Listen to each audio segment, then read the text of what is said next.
Hello, everybody. Welcome back to the SOMM TV podcast. My name is Jason Wise. On today's pod, to celebrate the end of this perfectly wonderful 2022 year, couldn't have gone better. I'm very much looking forward to the next year, frankly. We are going to talk about our top 3 wines, our favorite 3 wines that we had throughout filming, podcasting, creating content, all of this stuff in the year of our Lord, 2022. On the podcast, I have John Adams from SOMM TV, who's also a vineyard owner and a farmer and handles all things audio and always has. And our very own Claire Coppi, the head of strategic drinking at SOMM TV. How are you guys doing? Everybody feeling good? Great.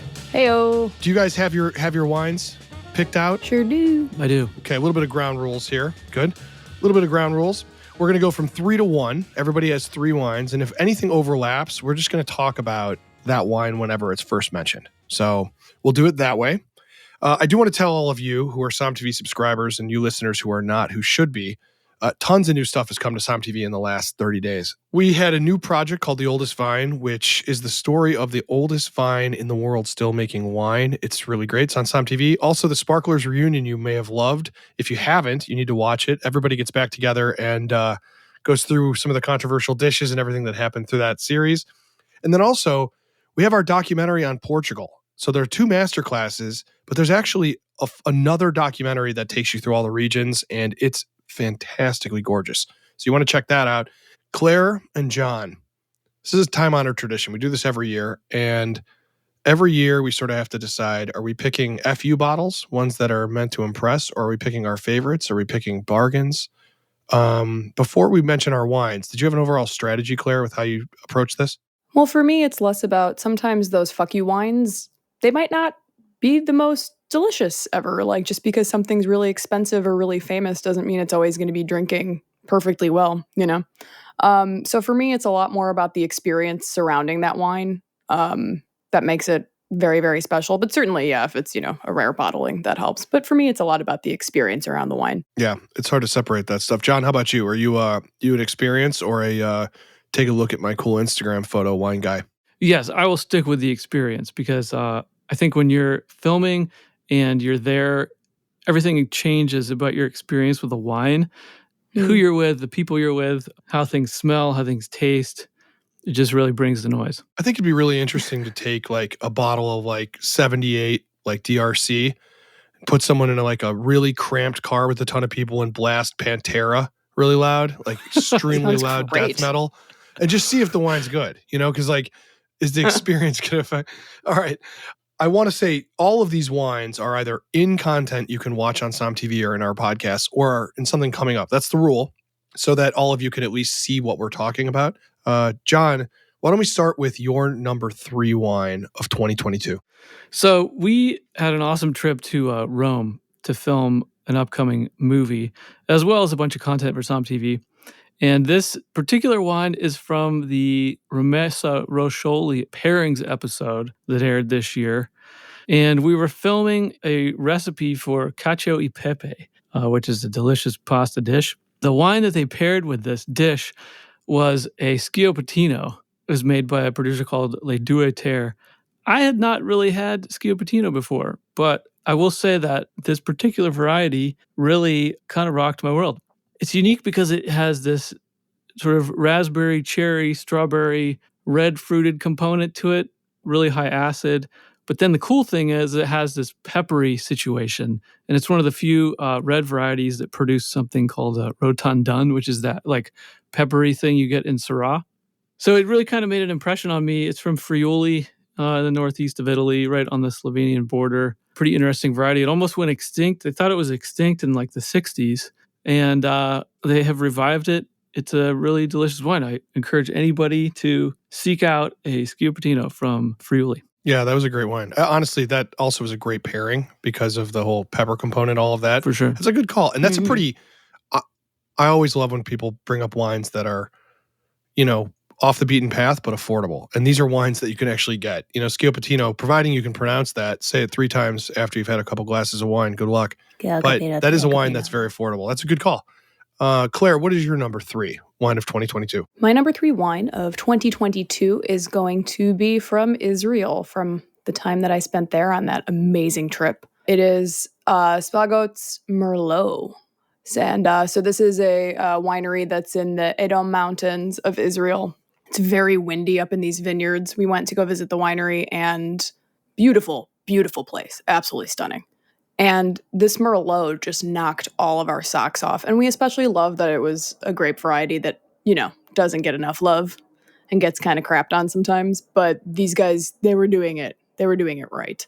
And it was just a beautiful experience. I had a great day. The winery owner let me drive his 76 Corvette around a little bit, which was a terrible idea on his part, but really, really generous. And I quite enjoyed that. So again, the experience around that, very special, but yeah, that wine was just absolutely delicious. Beautifully balanced, lean, elegant, precise, paired great with the food. Wow, a Merlot. I don't think anybody on their bingo card had you picking an Israeli Merlot while you were driving an American muscle car Right. in the Middle East. That's what is life? Very odd. How did it compare to like your traditional I'm thinking of Merlot from the right bank, or maybe like a Napa Merlot or something? Like, what is it? Did it taste like a Merlot? Was it a Merlot, or was it something different in the way that? No, it was definitely a Merlot. I thought it was very true to the variety. Had all the lovely plumminess, a little bit of purezinic quality as well, but not overwhelming. But still lovely, plush. But it wasn't as hot to me as a Napa Merlot, for sure. It was a little leaner. You could actually almost read through it. So it was pretty lean, pretty elegant. I would say it leans more towards a Bordeaux style, but it was still, it was very, very fresh. Wow. So far, our bottom three, or our bottom three, I mean, there's a lot of great wines. So, I mean, this is like our number 3 wines. Mine is also going to be an off the beaten path. I've talked about it on this podcast. And if you watch SOMM TV on a regular basis, you will have seen this. It is in a drink a bottle that we filmed on Mount Vesuvius. On that same trip John is describing for Rome, we got off a plane flying from Los Angeles, landed in Rome, and pretty much right away had to get on a train down to Naples. And then maybe 4 or 5 hours of sleep. Then we hiked up Mount Vesuvius, and I mean like hiked up to the top with a ton of camera gear. It was the most jet laggy thing I can remember doing. We almost threw up. Yeah, we almost threw up. It was a constant barf situation. And really? But at the top, just meaning like you're jet lagged, you're carrying tons of gear, it's freezing cold. Elevation. We were young, we needed the money, Claire. And so basically we got up to the top, we filmed for a film coming up as well, but we filmed a Drink a Bottle episode that you have to see to believe. And the wine they drank is called Catalanesca. It's a white grape. You may have heard me on prior episodes talk about it a little bit. It comes from the Catalan area of the Iberian Peninsula. And so it got its name, but it went virtually extinct. And it used to be around the Mediterranean, but the only place that this grape grows in the world now is on Mount Vesuvius. And there's only a few producers who make it. But all of that ephemera and all of that really cool story stuff aside, it's a delicious, crispy white wine, really low alcohol. It honestly brought me back to life. We were up on the top of this mountain, overlooking the Bay of Naples. It's a really affordable wine. It's not easy to get a hold of, but it's not because it's expensive. It's just there isn't a lot of it. And it's one that people don't know the word Catalanesca. It's a hard thing to say. But I loved it. It was a delicious wine. Really, really, really, again, like John said with his pick, I would recommend strongly if somebody can get a hold of this. But watch the Drink a Bottle on Mount Vesuvius episode, that episode on SOMM TV. It's like worth it. Drinking sure. on the edge of the earth. It is insane. The volcano that blew up and covered Pompeii and the Herculaneum and all of this that volcano has killed a lot of people. Yeah, but not you. No, we barfed almost, but we didn't die. So didn't get you. That's a beautiful image too. John, what is your number 2 wine of 2022? Number 2 wine. This is probably one of the great wines of the world. And it's a wine that I have never before had the chance to drink because I can't really afford these bottles of wine. But we were filming blind tasting sessions in Aspen this year at Food and Wine Classic. And this bottle was a Terry Allemande Cornas. It's 2015, pretty young. This is just like one of the great Northern Rhone Syrahs of the world. I'm a huge fan of Syrah, and this is a perfect example of how great it can really be. It just has like a purity to it that is kind of unmatched in the world of Syrah. It's 100% whole cluster. It's aromatic, peppery, violet. It's everything you would want a Syrah to be.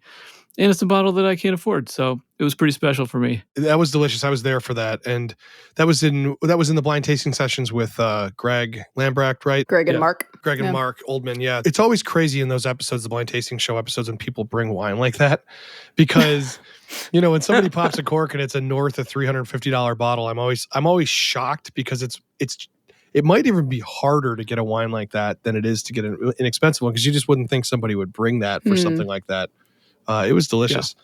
Claire, what is your number 2 wine of 2022? Mine is also an Aspen, Jason, with y'all. This was after we stopped filming, though. After a long day of drinking and going out to different I know what events. you're picking. I know what you're picking here. Because you loved it, too. We were sitting at the Nell. I think it was after it was the night before we were supposed to be leaving, right? It was like our last full day of filming. We were still going to be filming the next day a little bit, but it was our last full day of filming. We're at the Nell, waiting for this whole thing to pop off. We're not sober, but we're not as drunk as we will be. And I see on the list a bottle that I love that I sold at Republic quite a bit, and it's delicious. It's 2018 Sylvain Patai's Fleur de Pinot Marsanais Rosé. He makes very little of it. It's a mutation of Chardonnay that has rosy-hued skin. And damn, that thing is just so good. It's one of the most unique wines I've had, honestly, in so many different ways. What did it describe to people? Do like a minute on what it tasted like versus like a regular white Burgundy Chardonnay. So what did this bottle taste like? We had 2 of them because we liked it so much. Beautiful rosy pigment in the glass, and it's so fresh, but it's got a little bit of grip from that tannin. It had for me a lot of like citrus zest, kind of mandarin, even ruby grapefruit on there as well, but still just really nice, bright, snappy red fruits. It has like the strawberry quality. It has the cherry for sure. But then did you get any I'm trying to remember because it's, we were. Well, I mean, there were also, I'm not going to call out names, but certain winemaker at Mayacamas and certain other groups of people were feeding us alcohol the whole night. And so there were other things. I remember this wine being mind blowing. I mean, like the kind of thing, you have to be a total geek, and I know many listening are, where you can be in a really crowded room with a lot of noise, and you can take a sip of wine and it all sort of goes away for 1 second, and you're like, whoa, what is this? Can you pinpoint what exactly that was for you in that wine? Well, first of all, I adore rosé. I really do. I think rosé is can be much more complex than it gets credit. It doesn't have to be, but when it is, it can be truly magnificent. This hit me like a ton of bricks, and just the amount that was in the glass, the sip, the smell. It had I think the mandarin quality you were talking about right now, where it had this kind of like balance of a sweetness but without sugar. So it had this illusion of having like a sweetness, but the acid erases it really quick. And so it had this incredible acid sweetness wipe. I don't know if this makes any sense to anybody, and it probably doesn't. But then after that, it didn't taste like a Chardonnay to me. It did not have almost any characteristics to me as a Chardonnay. It had characteristics of maybe like a rosé champagne almost. If you were to take like a champagne, that's how it tasted to me. And it was truly magnificent. It really was good. Loved it. Glad you like that. Good memories. Yeah. Well, the next morning was a little rough for some of us. We made it. All right. So it's my number 2. So my number 2 is a wine that really blew me away. I'm not a really big, this is going to sound like a really douchey sentence, but I'm not a big Pinot guy. And Pinot Noir, I'm fine with, but it's very rarely is it something that I chase or order or anything like that. I find it to be interesting, often overpriced, but it's just, there's other red wines that I'd like to try 99 times out of 10. But there's a wine from a producer that's in an upcoming film I directed, and they're called Mesara. They're up in the Willamette Valley. And I had their 2002 Pinot Noir with CJ McCollum, an NBA player, in Aspen, that same trip. You can watch, I rarely go on camera, but I am on camera for this episode, CJ and I, and we drank his wine, a rosé, which is very good. But then we drank and opened up a 2002 Mesara Pinot Noir. And Guys, I really, what they do, an interesting thing with these wines is they hold on to a lot of them before they release them. And Mo Montazi, who's the owner, he's a big believer that wine is ready when it's ready and wants to make sure you drink it when he believes it is sort of in the balance that he wanted as a winemaker. And this wine is just an incredible 20-year-old, perfectly made wine. I mean, even CJ in the episode, you can sort of see him go, holy shit, what is this? And they make great stuff. And I think the Willamette makes just some of the best wine in America. But even in a place like that, you can find standouts. And Maysara is one of them. So that's my number 2, was the 02 Maysara Pinot Noir. John, what is your number 1 of 2022? Number 1 wine of the year for me, this goes back to my experiential situation. This is also from Maysara Winery in the Willamette Valley. This would be... Oh, man! Yeah. Maysara winning. 2 in a row. So this would be a 2001 Maysara Pinot Noir. This is the very first vintage that Maysara produced, which is pretty special because they don't have a whole lot of them left. And we had this particular bottle. We were there filming with Mo and Nassim and Tamine and basically the whole Momtazi crew. And it was the first day that I had met any of them, and they were so kind and welcoming, and Mo made us an unbelievable lunch. Remember that lunch? We had that braised venison dish that was like unbelievable. It was incredible. So this is a Persian family, and they are very, very good cooks. Very, very good cooks. Yeah, I do remember that. And they opened up a lot of those wines. So that was the first time I had ever had Maysara. The second time was when I had it with CJ McCollum, the bottle I previously mentioned. I mean, I should say we're up there filming, no spoilers here, but we were filming part of Cup of Salvation there, which is also what we were filming on Mount Vesuvius, which is the next film sort of in the SOMM series. And it's just a monstrosity of a epic movie, sort of taking us all over the world. But Maysara is an important part of that film, I should say since that time, I've become good friends with Mo, and he's sort of become almost a mentor to me from a farming perspective. They farm 530 acres, I think. He's a big biodynamic farmer, and he treats the whole property as kind of this holistic, living, breathing organism. And, they make some really special wines there, and I'm grateful for his guidance. Yeah, they're very sweet. And like I said, being Persian and having come in, sort of right after the revolution that happened in Iran, they have a perspective on winemaking and life and really everything that goes around those two things. It's so different than a lot of winemakers. And I would say, again, no spoilers, hopefully, but that's a lot to do with why they're in Cup of Salvation. So, Claire, your number 1 wine of 2022. That's going to be the 1979 Spring Mountain Cab from our time filming for Ghost of Spring Mountain. Fine choice. Yes, I hope Keith is listening. I hope Keith is listening, baby, for their wine to hit number 1. Number 1 of the year. And I got to drink it with Keith. That's right. On the front steps of Miravalle after we had a couple weird days of filming at Chateau Chevalier, which was freaky as heck. And I believe before we did the Ouija board session in Miravalle. Ooh, spooky. But this is his favorite vintage of wine. What?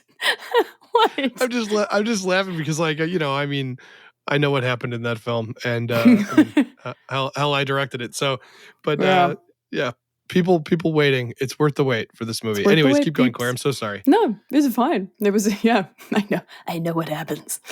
He said, this is my favorite vintage of our cab, and generously cracked it open. And we got to sit there and then talk a little bit about the history of the different estates up there, and specifically Miravalle, which is, man, if I could move into that house, I don't care if it's haunted. It's just stunning and beautiful. And it looks out over the vineyards and the mountains and these beautiful, 100-year-old palm trees that are just like these beautiful giants looking out over the property. Oh, love it. Yeah, that place is great. I'm with you. Haunted be damned. Who cares? They don't make houses like that anymore. See all the carving and stuff? It is. See those beautiful floors and, gorgeous. They just don't make crown molding like that anymore, No, but that wine. You'll have to wait to see the film to see that 79 bottle, though it has appeared in a couple other things we've done, podcasts and such. It still had quite a bit of some youthful fruit quality to it as well. I was very surprised by how alive that. I mean, it's not freakishly old or anything. It's only 79, but Yeah, I can keep going. It was delicious. I'm not that far from that birth myself, so let's hope it's not too freakishly old. Freakishly old. Hopefully you can keep going too. Is it my number one? It's your time. It is. What's your number one of 2022? You guys, I really agonized over this pick, and I know that the minute this comes out of my mouth, I'm gonna be like, oh shit, I totally forgot that I had that Trader Joe's Beaujolais Nouveau or something. But like, I think Nice. I just keep coming back to this wine. And again, it's another wine you're going to have to wait. We have a series about the Judgment of Paris coming to SOMM TV, and it's coming earlier than people think in the next year. And it's this wine is in that. It's not from the Judgment of Paris, but it's a part of the movie. And it was in 1977, Chateau Montelena out of a Magnum, a Chardonnay. And there's a number of reasons why. Yes, the circumstances were incredible. I happen to actually have my mother, who is the only person listening to this podcast at this point, was up there with me for something, and she drank it with me. And aside from that, the wine itself was in a shape that I just I've never had a Chardonnay from Napa that old in that kind of shape. I've had tons and tons of old Chardonnays. Nothing like this.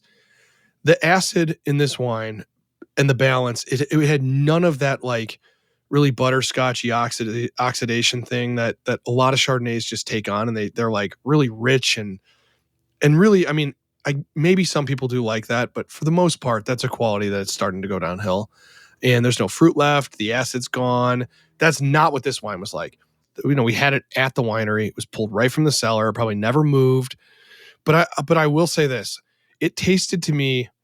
I happen to have had a lot of older Chablis as well in Chablis, and it tasted to me very much like that. But even some of the Chablis I've had that caramely quality that this did not have. So I was blown away. It was one of the best wines I've ever had, let alone in 2022. And I keep coming back to it, and I'm wondering if something from 2022, we drank hundreds and hundreds of wines or tasted at least a lot of different things, is going to come to me. But this is the one that stays on the tip of my tongue. I can remember exactly how it tasted, and it's, the biggest thing for me was when the acid and the fruit and all of those things are completely in balance, and it's that old, but they're together now, they sort of integrate. It just, it brings magic. And this was one of the best Chardonnays I've ever had. It's no surprise those Montelena guys won the Judgment of Paris. Turns out their wines are pretty good. A worthy number one. Yeah, Very I really worthy. enjoyed it. Well, I wonder if any of us are going to have some second thoughts on our wine. Who's the big winner here? I mean, Maysara has 2 wines in our top 3. Yeah. That's kind That's of a big winner amazing. right there. That's a big winner. Yeah. Yeah. You got to be happy. The young winery out of Willamette State University coming in with 2 wins. That's a big one. Since we're about to walk into the new year, I mean, we have to close this out. Does anybody have any things you want to do different in 2022? I know resolutions are tough, but anybody have anything they want to do different in the food and wine world for this next year? I do. I'm looking forward to what farming will teach me this year. We're now in our 5th year of this vineyard that we planted, and we do all the farming ourselves. And every year, probably for the rest of my life, the vineyard will teach me things that I did not know or understand before. And so I'm looking forward to the growing season. I wonder how you'll feel about that, like towards the end of the growing season. Like you have to, when you have to shoot thin like 5,000 vines, can I call you and ask you how you're feeling about it then? Well, at the end of the season, that's when we threaten to mow it down every year. Just call it a loss. Anyone listening, you got to go back and listen to the Starting a Vineyard podcast that I did with John and his wife Megan about some of the trials and tribulations of starting a vineyard and whether or not you should just mow it down. It's really one of the funniest podcasts. I loved it. But that's really great. And Beautiful. the work that you and your wife do is staggering, aside from working like 2 full-time jobs for SOMM TV at the same time. So Thanks. really good stuff. Claire, do you have any resolutions for 2023? Well, the one I was thinking of, I feel like an ass now after John just said that beautiful thing about I'm going to find out what nature has to teach me, and I will listen to it. I'm like, God damn. This is going to be great. I'm hoping. What do you have, Claire? This is going to be awesome. It's about bringing balance into my life as well, because I'd really like to just take better care of my body, because there were a few nights this past year where I just can't drink like that anymore, man. You woke up in a bus stop in Barstow or something? Like, what happened? I wish. I woke up. You were there. I fucking ripped my leg open and like blood all over the bed. Oh yeah. Well, I wasn't there. I wasn't. Wait, why was Jason there? Let's walk that back. Wait, let's walk that back. I was in the location where you and Shakira tripped over a rock wall apparently, and both cut yourselves very badly. I was not in your bloody bed. I just want to make this very clear to anybody listening. That's not where I was. I'm sorry. But I did. Hold on. We got to take this back for 1 sec. I wake up. So Claire and Shakira, we were filming Ghost of Spring Mountain. We went and let loose a little bit at someone else's house who happens to have like a very beautiful property. It happens to make very strong margaritas. Okay. So Claire and Shakira stayed back while we all walked up to the house, and they ran and apparently didn't know there was a rock wall somewhere. No, we weren't running. We walked.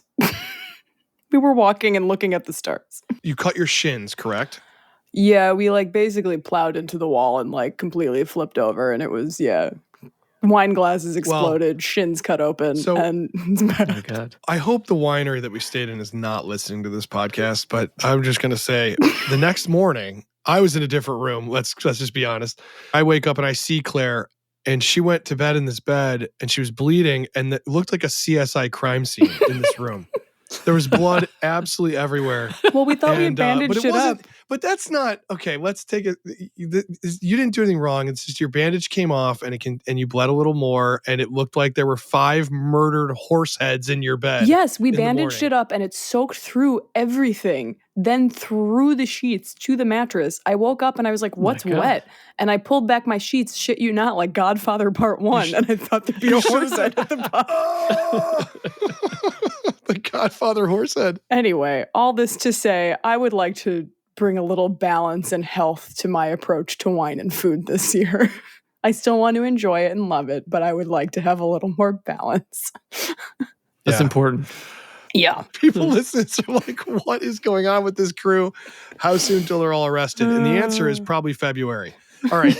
So I think for me, the new thing is balance is a good call, because I think coming out of COVID, when we were all locked down, I feel like this next year was kind of all over the place. You're sort of still trying to make up for time.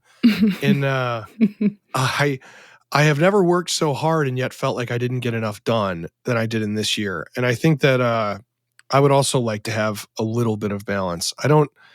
I haven't woken up bloody in any beds, luckily. So my thing is more just to get more sleep and find a way to turn off work. And hey, I like that. The reason it relates to wine and food is wine and food is work, and it's hard to turn that off. But I also, I want to make more and better stuff for everybody to watch on SOMM TV. So you can do it all. Sleep to do that. You do need sleep. Yeah, it's coming. You guys, this is a real pleasure. I hope everybody listening actually made it to the end of this. If not, my mom's here, and she really, I know, appreciates our work. Hey. So everybody go to sommtv.com and subscribe, please. We really appreciate it. 2023 is going to have a lot of great stuff. We finally have some things we've been teasing for quite a long time that are finally coming, and we cannot wait to show you all of that. So if you are listening too, go there and catch up on all the things that we've released recently. There's a lot of great stuff there. Okay, everybody, have an incredible safe. I can't say that enough.